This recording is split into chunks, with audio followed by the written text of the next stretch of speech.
chama Marilu Cabanhas. Bom dia, Marilu.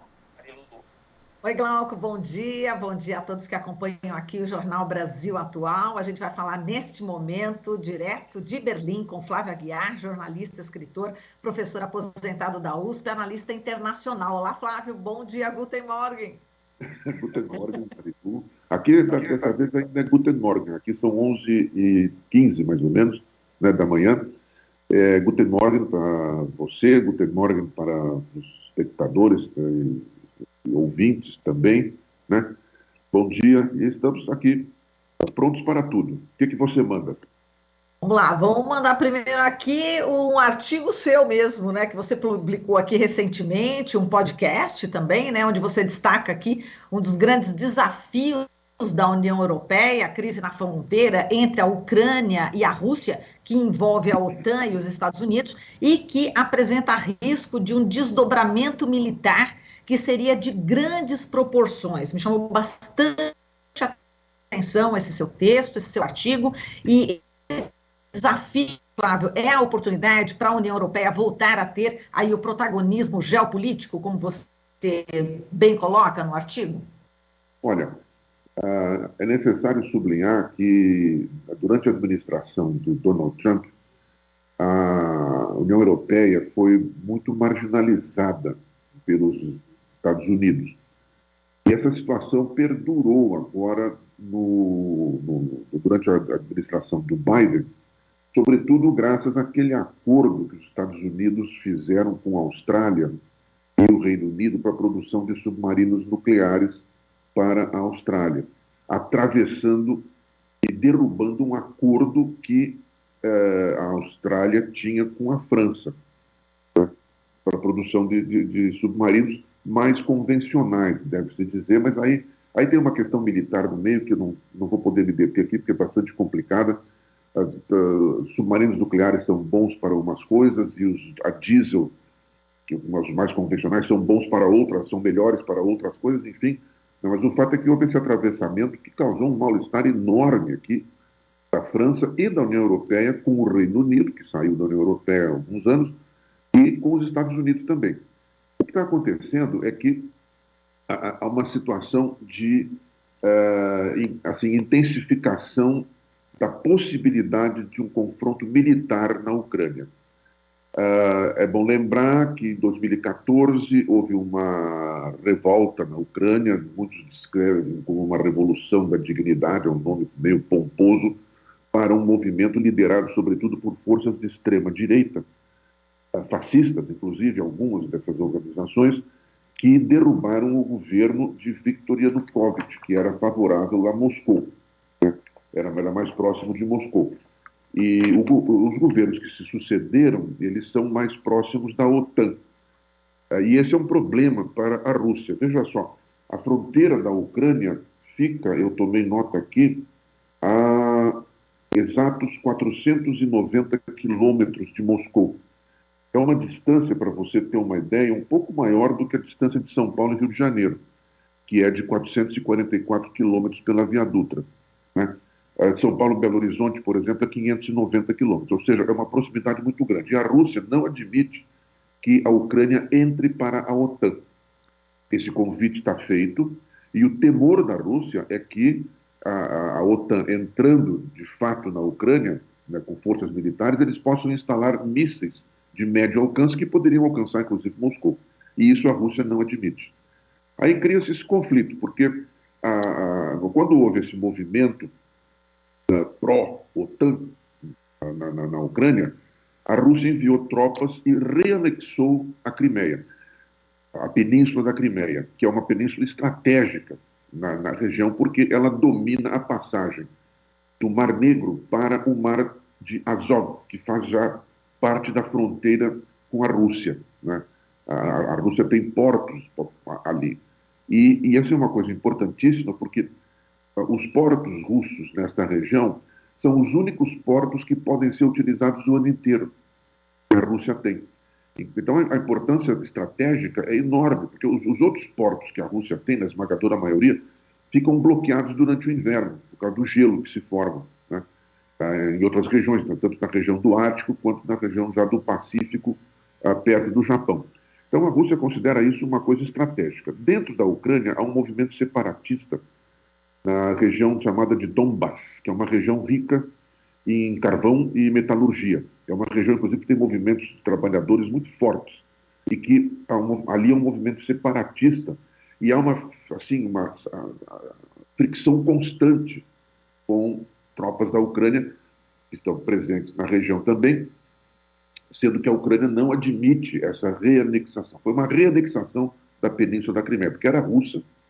Ninguém entendeu por que nos anos 50 Khrushchev cedeu a Península da Crimeia para a Ucrânia, né?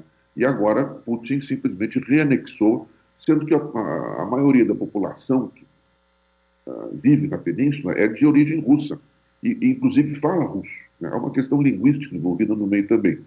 A questão toda é que nós estamos assim com uma situação parecida com aquela que deu início à Segunda Guerra Mundial, à Primeira Guerra Mundial, desculpe, né? De repente, um tiro errado, ou que atinge algo que não deveria atingir, pode deflagrar um conflito envolvendo OTAN, Estados Unidos, Rússia, a Ucrânia, naturalmente, né?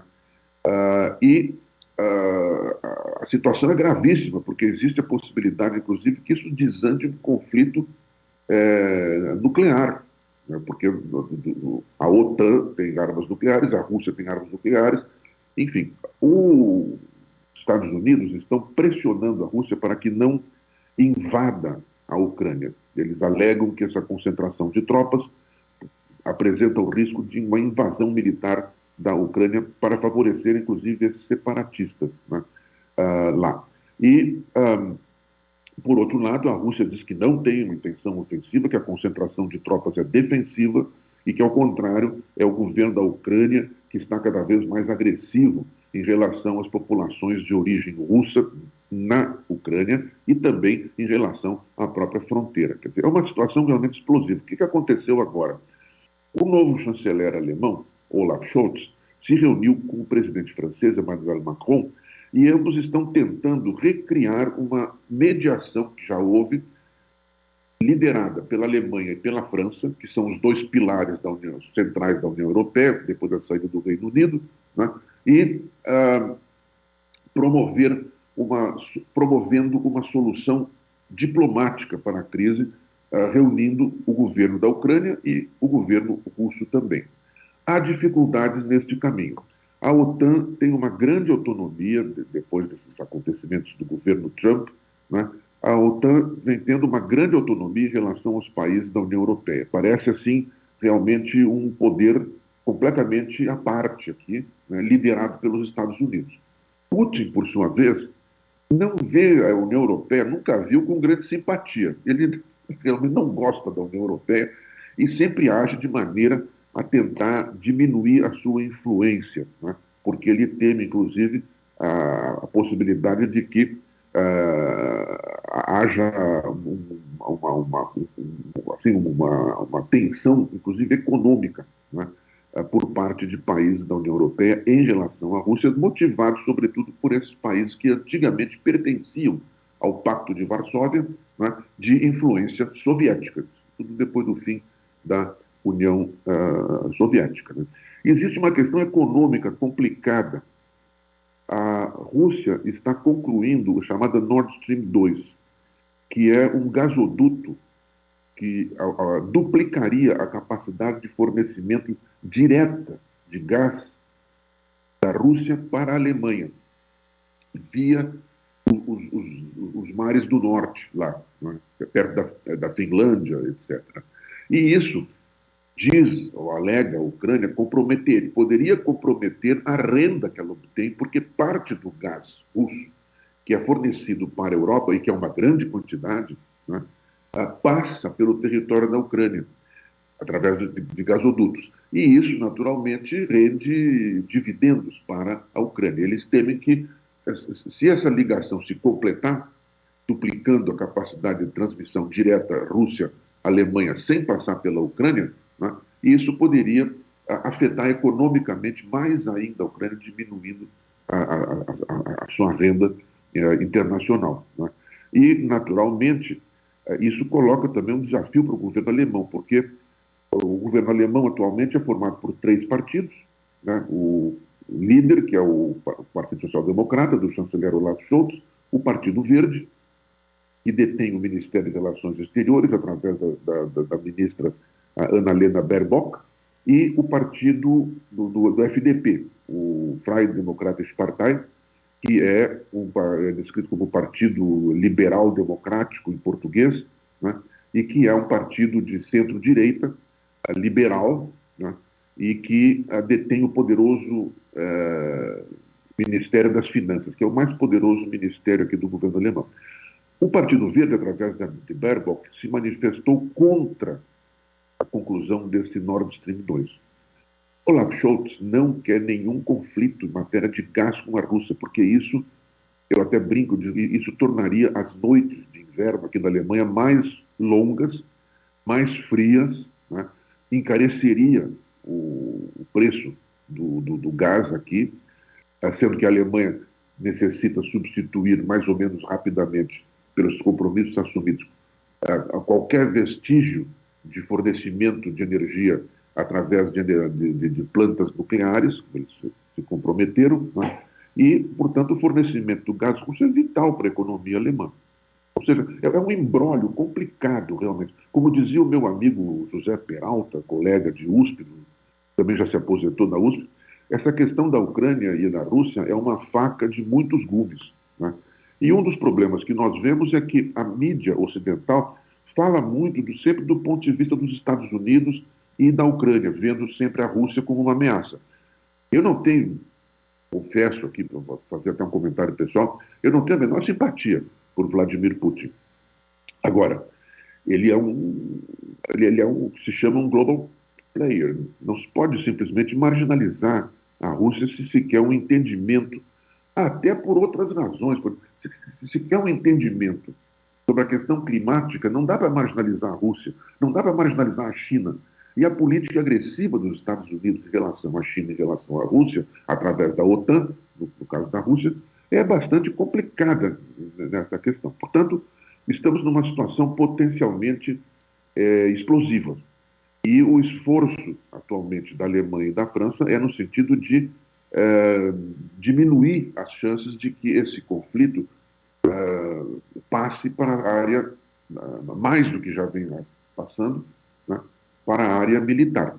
Só para encerrar essa fase do comentário, hoje mesmo eu li que o governo de Kiev anunciou que um soldado ucraniano foi morto e outro ficou ferido devido a um ataque com morteiros e bombas, diz o governo de Kiev, por parte dos separatistas nessa região de Donbass. Veja só, agora, imagine o risco se isso atinge, por exemplo, um funcionário da OTAN que esteja lá, que a OTAN está presente, está treinando, inclusive, militares ucranianos, e que seja norte-americano.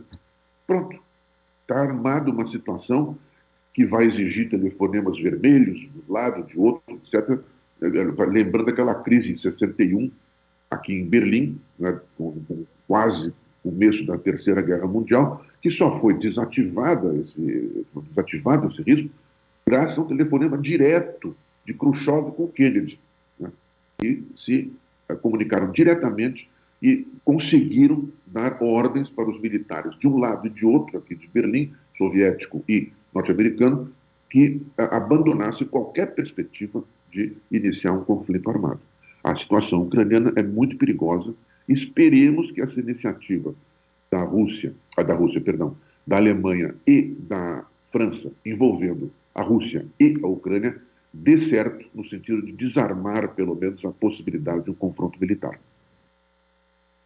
Muito bem. Agora, Flávio, vamos aproveitando que você está em Berlim, enfim, aí na Europa, a gente vai falar um pouquinho da Ômicron, dessa variante. O diretor da Organização Mundial da Saúde, o Tedros Adhanom, anunciou nessa semana, né, que a velocidade de transmissão dessa variante segue em ritmo sem precedentes e as doses de reforço das vacinas contra a Covid são muito importantes, né? São importantes armas contra o agravamento da doença. Você que está aí em Berlim, como é que está a situação nesse momento no restante da Europa em relação à Ômicron e como estão as regras para viagens, enfim, dá um panorama para a gente, Flávio. Olha, Primeiro, eu queria dar um panorama pessoal. Eu tomei a terceira dose da vacina aqui, eu e a minha Que bom, que nós ótimo. tomamos e, nesse sentido, estamos garantidos. Olha, a situação aqui é de muita confusão, em primeiro lugar.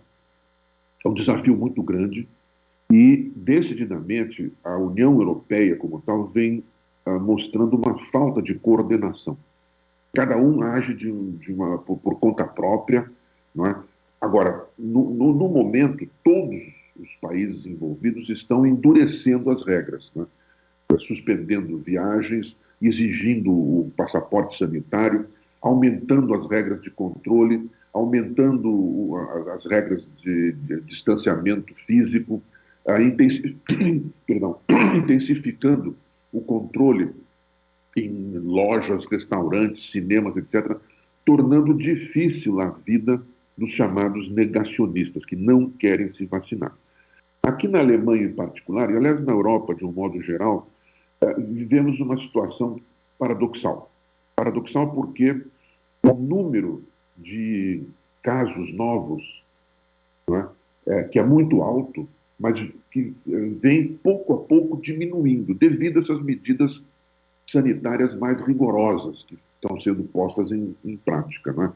E também devido às campanhas mais intensas de vacinação. Por outro lado, o número de letalidades, de casos fatais, é muito alto. Não é? Aqui eu tomei nota, por exemplo, na Alemanha, aqui, não é? A incidência, chamada assim, por o número de casos em 7 dias por 100 mil habitantes, vem baixando, devagarzinho, mas vem baixando. Hoje está em 331,8 novos casos por 100 mil habitantes ao longo de uma semana. Já o número de infectados de ontem para hoje vai acima de 50 mil e o número de casos fatais está em 437, o que é altíssimo, é muito alto. Por quê? Porque essa nova onda, que aqui na França se fala em quinta onda, em outros lugares sexta onda, aqui na Alemanha se fala em quarta onda, é a onda dos não vacinados. Aqueles que são, não é apenas, aqui não há propriamente falta de vacina. Né?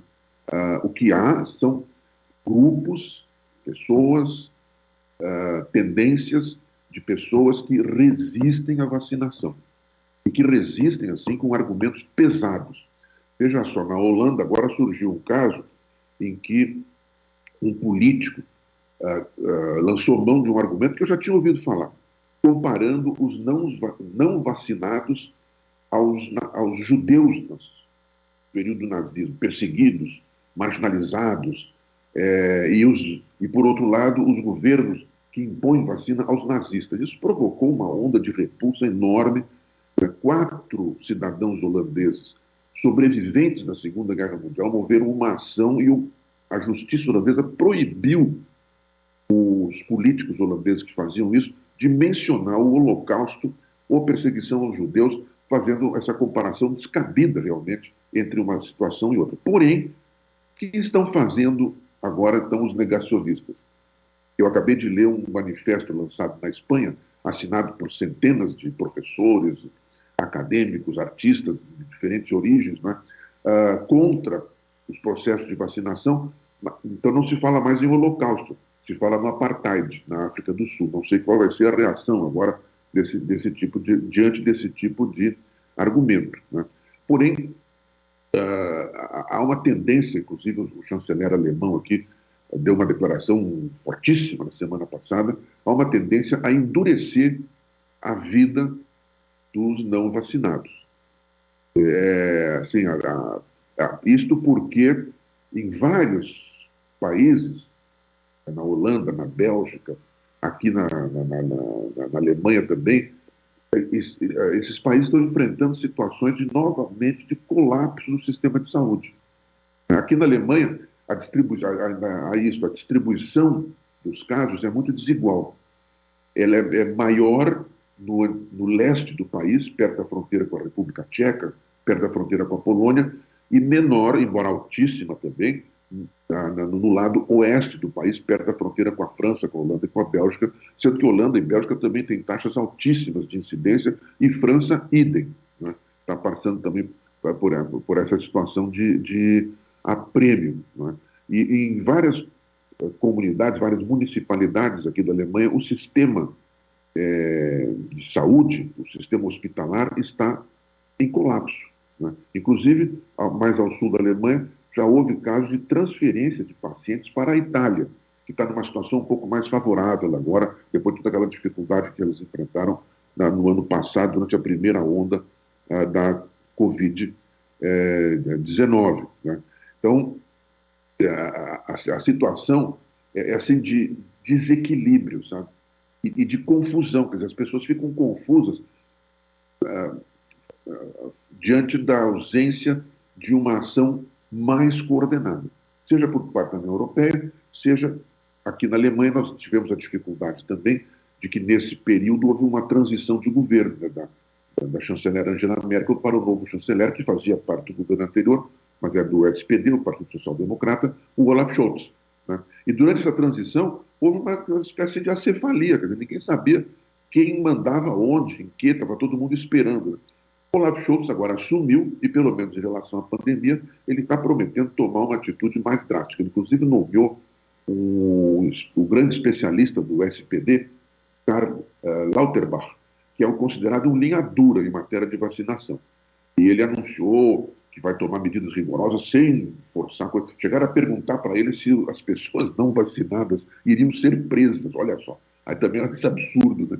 Ele disse que não, jamais pensaria pela cabeça dele a ideia de prender, mandar prender alguma pessoa não vacinada, mas que ele vai fazer campanhas rigorosas pró-vacinação, né? E também com restrições às pessoas não vacinadas e não podendo apresentar o passaporte sanitário, né? Não podem mais frequentar cinema, teatro, não podem nem mesmo frequentar restaurantes. Veja só, a rigor só poderiam sair para comprar alimentos, ou ir à farmácia, ou ir a um atendimento médico, enfim, coisas de urgência, né? A tendência é esta, mas a velocidade de implementação dessas medidas é muito diferente de país para país, o que dificulta as coisas. Bom, Flávio, a gente vai fazer a repercussão do que você acabou de falar aqui com o nosso próximo entrevistado também. A gente vai continuar falando sobre a pandemia. E bastante preocupante esse posicionamento aí na Europa das pessoas que resistem à vacina, esses negacionistas que estão provocando praticamente essa onda aí na Europa. Eu te agradeço demais aqui a participação e espero contar com você aqui no Jornal Brasil Atual. Para quem está no rádio, olha, o Flávio está com uma linda xilogravura atrás dele, do Borges. Sou fã aqui das obras de arte do nosso querido Flávio Aguiar. Muito obrigada, viu, Flávio? Muito obrigado. Desejo a todas e todos aí um Feliz Natal, uma boa saída desse ano complicado de 2021, uma melhor entrada em 2022, que esperemos nos devolva a esperança para esse nosso sofrido Brasil. Tá certo? Espero que todo mundo se cuide, tome as terceiras doses, as doses que forem necessárias, cuidem-se, pelo amor de Deus, né? Pelo amor de Alá, pelo amor de Orixá, pelo amor disso, pelo Tupã, tudo, né?